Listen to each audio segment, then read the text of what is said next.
This is the new Samsung Galaxy S25 FE that has just launched in India, and I know there's a lot of debate around this phone, and I get it, FE phones have been pretty popular in India, so the big question is, does this bring enough improvements, enough upgrades to the S24 FE? Did they fix the bezels?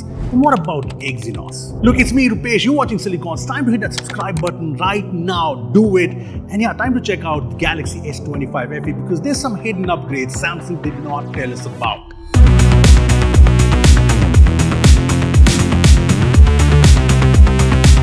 Look, first off, I recently did a video on the S24 FE, and coming from that to this, the very first thing you notice is the better in-hand feel. Yeah, the S25 FE is 23 grams lighter at 190 grams compared to the S24 FE, which was at around 213 grams, and even thickness has reduced to 7.4 millimeters from 8 millimeters, making it probably the slimmest FE phone ever. And even though size-wise, this is still as big as the S24 FE, this actually feels way better in the hand thanks to the reduced thickness and weight while increasing the battery capacity. Yeah, I'll get to that in a bit. But hey, here's the big deal, the moment we've all been waiting for. Samsung has finally reduced the bezels on the S25 FE. I mean, you can see the difference side by side, and it's not symmetrical. I know the very minor chin is still there, but it's very subtle now, so good job there. And that's not all, the back now has a matte finish, so no longer slippery, and this new navy blue shade looks pretty good. Now the camera modules have also slightly changed, and if you notice, the front punch hole size has also been reduced, so all good changes. And apart from that, this carries over Gorilla Glass Victus Plus on the front and the rear from the S24 FE, and you even get the IP68 rating, but there's one upgrade. This gets the enhanced armor aluminum frame from the S25, S25 Plus. Now the screen is more or less the same as the last year. It's a 6.7-inch Full HD Plus AMOLED with a 120Hz refresh rate. Now this is an LTPS panel, and even the peak brightness is same at 1900 nits. But you do get Vision Booster, which adapts the colors better in bright daylight. And yeah, sunlight legibility is no problems.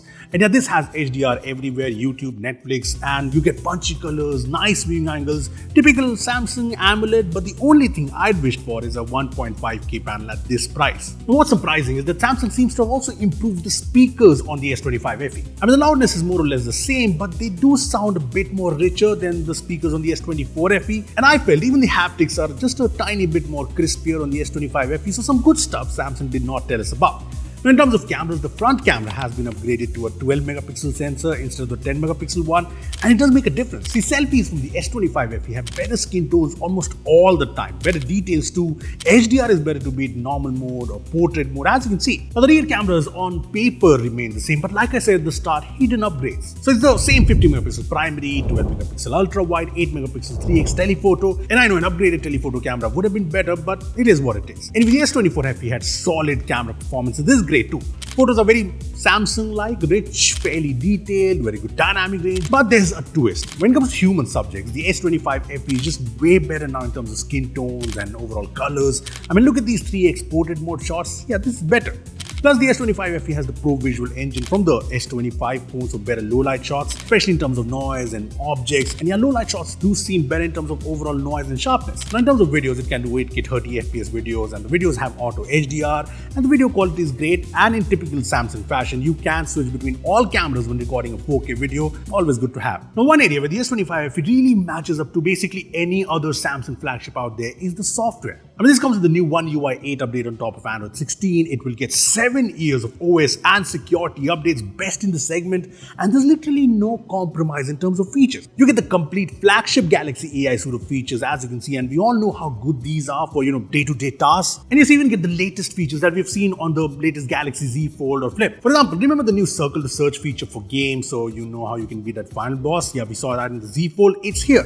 The very useful instant slow-mo feature, which lets you press and hold on any video and save it as slow-mo. It's here. You also get generative edits in the gallery, which is so cool. Sketch to images here, and again works really well. And you also get the very useful audio eraser, which works in gallery, video player, very handy. You also get Now Brief, which is probably my favorite OneUI feature in like years. You also get the Now bar.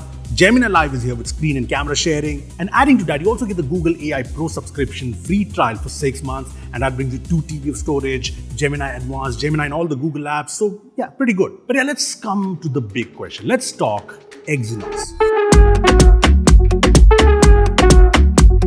So yes, the Galaxy S25 FE comes with the Exynos 2400 chipset. You also get a larger vapor chamber, the liquid thermal interface material for cooling, just like the S25's. Yeah, RAM is still 8GB, and yes, you still get the 128GB UFS 3.1 variant with UFS 4.0 and 256GB and above. Now, benchmarks-wise, the S25 FE hits 1.5 million in Antutu, Geekbench scores are decent too, and at 3D Mark, you get a stability of 64%. But coming to the real-world performance, the phone is pretty snappy. No problems at all in day-to-day usage, no lag or stutter, no random heating up, and yes, we tested some games. So BGMI right now supports 60 FPS, but like the S24 FE, I'm expecting this to get 120 FPS support later.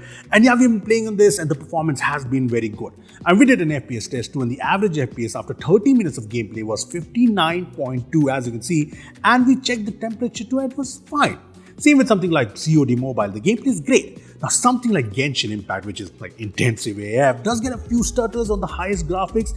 I mean, it's playable, but the average FPS in our test was around 48, although there were no heating issues, so mind that. Look, I know it's still very early days, but I am hopeful about the performance in this phone because the Exynos 2400 is something we have seen in the S24, the S24 Plus, and the performance on those phones is very well optimized. I mean, I know a lot of S24, S24 Plus users who say the same, but yeah, if you're using the S24 or the S24 Plus, comment down below your experience with the performance. Now, as for the battery, yes, it gets a bump to 4900 mAh from 4700 mAh, and the battery life so far has been decent. So in heavy usage where we were testing out the cameras, we were running benchmarks, we were testing out games, we got a screen on time of around 5 hours.